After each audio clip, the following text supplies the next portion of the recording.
Hi friends, పెండుల్యం ఈ movie రివ్యూని అయితే చూద్దాము. 2023లో మలయాళంలో థియేటర్స్లో రిలీజ్ అయినటువంటి ఈ సినిమా ఈటీవీ విన్లో ఇప్పుడైతే స్ట్రీమ్ అవుతోంది. ఇక్కడి నుంచి మూవీని తెలుగులో అయితే చూడొచ్చు. ఈ మూవీ కాన్సెప్టే మనకు కొంచెం కొత్తగా అయితే ఉంటుంది. సో డైరెక్టర్ ఒక కొత్త కాన్సెప్ట్ తీసుకొని ఈ మూవీని అయితే తీశాడు. మలయాళం వాళ్ళు ఎప్పుడు కొత్త ప్రయోగాలు అనేటివి చేస్తూనే ఉంటారన్నమాట. అదేవిధంగా ఒక ప్రయోగం అయితే చేశాడని చెప్పొచ్చు ఈ మూవీలో. సో ఈ మూవీ అయితే ఈటీవీ విన్లో తెలుగులో చూశాను.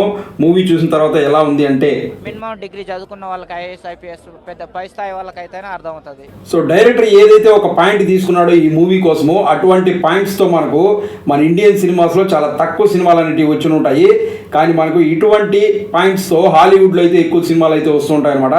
అటువంటి ఒక పాయింట్ తీసుకొని ఈ స్టోరీ అనేది రాసుకున్నాడు అని చెప్పచ్చు డైరెక్టరు. సో పాయింట్ అయితే చాలా మంచి పాయింట్ తీసుకున్నాడు. మనం రేర్గా చూసే కొన్ని సినిమాల్లో ఉండేటటువంటి ఒక పాయింట్ అనమాట. అటువంటి పాయింట్తో మూవీ తీయాలి అనేసి అనుకున్నప్పుడు మంచి స్టోరీ అనుకుంటే సరిపోదు, దానికి తగ్గట్టుగా ఎగ్జిక్యూషన్ అనేది కూడా ఉండాలన్నమాట. సో ఇక్కడ ఎగ్జిక్యూషన్ అనేది కరెక్ట్గా చేయలేదు డైరెక్టర్ అనేసి అనిపిస్తుంది మనకు.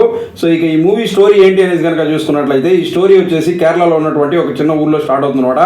సో ఆస్ట్రేలియాలో ఉన్నటువంటి ఒక డాక్టర్ తన ఫ్యామిలీతో కలిసి ఇండియాకి వస్తాడు. ఇండియాకి వచ్చిన తర్వాత ఇతను ఒక దగ్గరికి వెళ్తూ ఉంటాడు. అలా వెళ్ళేటప్పుడు ఇతనికి ఒక యాక్సిడెంట్ అనేది జరుగుతుంది అనమాట. ఆ యాక్సిడెంట్ జరిగిన తర్వాత అతనికి ఒక విషయం తెలుస్తుంది. అది ఏంటి అంటే, తనకు జరిగినటువంటి యాక్సిడెంట్ ఏదైతే ఉందో అది నిజంగా జరగలేదు, అది అతని కలలో జరిగింది అనేసి అతను తెలుసుకుంటాడు.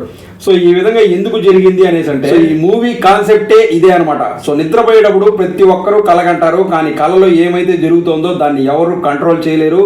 వేరే వాళ్ళ కళలోకి వెళ్ళి అక్కడేం జరుగుతుంది అనేసి ఎవరు చూడలేరు. కానీ కొంతమంది మాత్రం తమ కళల్ని కూడా కంట్రోల్ చేయగలరు, వేరే వాళ్ళ కళల్లో కూడా వెళ్ళి అక్కడ ఏం చేయాలంటే అవి చేయగలరు అనే కాన్సెప్ట్తోనే మనకు ఈ మూవీ అనేది రావడం జరిగిందనమాట. సో ఇక్కడ కూడా మన హీరోకి అటువంటి ఒక సమస్య అనేది ఉంటుందన్నమాట.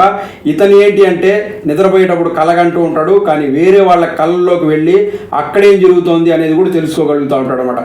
సో ఈ విధంగా చేయడం వల్ల హీరోకి వచ్చినటువంటి ప్రాబ్లం ఏంటి, ఆ ప్రాబ్లం నుంచి హీరో ఎలా బయటపడ్డాడు, అసలు ఈ సమస్య అనేది ఈయనకి ఎందుకు వచ్చింది, ఇంకా ఎంతమందికి ఇటువంటి సమస్య ఉంది అనేది మనం మూవీలో చూడాల్సి ఉంటుంది అనమాట. సో ఇది స్టోరీ. ఈ స్టోరీని డైరెక్టర్ చూపించిన విధానం కనుక చూసుకున్నట్లయితే, సో మూవీ టైటిల్స్ దగ్గర నుంచే ఈ మూవీ అనేది కొంచెం డిఫరెంట్గా ఉండబోతుంది అని చెప్పేసి స్టోరీ అనేది మనకు డైరెక్టర్ అక్కడి నుంచే స్టార్ట్ చేస్తాడనమాట. మూవీ అనేది మనం ఫస్ట్ నుంచే ఇంట్రెస్ట్గా అయితే చూడాల్సి ఉంటుంది అనమాట. అప్పుడే మనకు ఈ కాన్సెప్ట్ ఏంటి అనేది అర్థమవుతుంది. సో డైరెక్టర్ అయితే ఒక మంచి కాన్సెప్ట్ తీసుకున్నాడు. దాన్ని చూపించే విధానం కనుక చూసుకున్నట్లయితే, ఫస్ట్ హాఫ్ అంతా కూడా మనకు ఒక ఫ్యామిలీ స్టోరీ లాగా అయితే వెళ్తుంది. సో మెయిన్ స్టోరీ అనేది మనకు వన్స్ ఆ హీరోకి యాక్సిడెంట్ అనేది ఏదైతే ఉంటుందో అది జరిగినప్పటి నుంచి స్టార్ట్ అవుతుంది అనమాట. ఇక అక్కడి నుంచి హీరో ఇన్వెస్టిగేషన్ అనేది స్టార్ట్ చేస్తాడు, ఎందుకు ఇలా జరిగింది ఏంటి అనేది. సో ఇది కూడా మనకు ఇంట్రెస్టింగ్ అయితే ఉంటుంది. మళ్ళీ ఎండ్కి వచ్చేసరికి ఆ ఎండ్ ఏంటి ఆ విధంగా పెట్టాడు అనేసి అనిపించింది. మీరు కూడా మూవీ చూస్తే మీకు అయితే అర్థమవుతుంది. సో ఓవరాల్ గా డైరెక్టర్ ఏదైతే చెప్పాలనుకున్నాడో దానికోసం ఒక కొత్త పాయింట్ అయితే తీసుకున్నాడు. పాయింట్ అయితే బాగానే ఉంది, కాకపోతే దాని ఎగ్జిక్యూషన్ సరిగ్గా చేయలేదు అనేసి అనిపిస్తుంది. కొంచెం గజిబిజిగా అయితే ఉంటుంది. సో అందుకనేసి మూవీ అర్థం అవ్వాలంటే మినిమం డిగ్రీ అయితే ఉండాలని చెప్పాను. సో కాబట్టి మూవీ మీరు చూసేటప్పుడు ఇంట్రెస్ట్గా అయితే చూడండి, అప్పుడే మీకు మూవీ అనేది అర్థమవుతుంది. సో ఇక ఆర్టిస్టుల పర్ఫార్మెన్స్ గురించి చూసుకున్నట్లయితే, ఇందులో ఆ డాక్టర్గా చేసినటువంటి విజయ్ బాబు, ఆయన క్యారెక్టర్ అయితే బాగుంటుంది, ఆయన చేసిన విధానం కూడా బాగుంటుంది. సో అలాగే మిగిలిన వాళ్ళు కూడా వాళ్ళ క్యారెక్టర్స్ వరకు బాగానే చేశారని చెప్పొచ్చు. అలాగే బ్యాక్గ్రౌండ్ స్కోర్ అనేది కూడా మనకు బాగుంటుంది, కెమెరా వర్క్ కూడా బాగుంటుంది. సో ఓవరాల్గా మూవీ ఎలా ఉంది అంటే, ఎవరైతే రెగ్యులర్ మాస్ మసాలా మూవీస్ చూస్తూ ఉంటారో, అటువంటి మూవీసే కావాలి అనుకుంటూ ఉంటారో వాళ్ళకైతే ఈ మూవీ అనేది అస్సలు నచ్చదు. సో ఎవరైతే డిఫరెంట్ కాన్సెప్ట్ ఉన్నటువంటి మూవీస్ చూడాలి అనుకుంటూ ఉంటారో వాళ్ళకి మాత్రం ఈ మూవీ అనేది ఖచ్చితంగా నచ్చుతుంది. సో నాకైతే మూవీ నచ్చింది. ఆ కాన్సెప్ట్ కోసం ఒకసారి మూవీని చూడొచ్చు అనేసి అనిపించింది.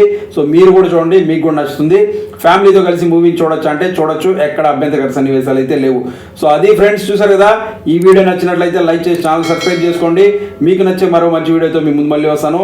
Thanks for watching this video. Thank you very much.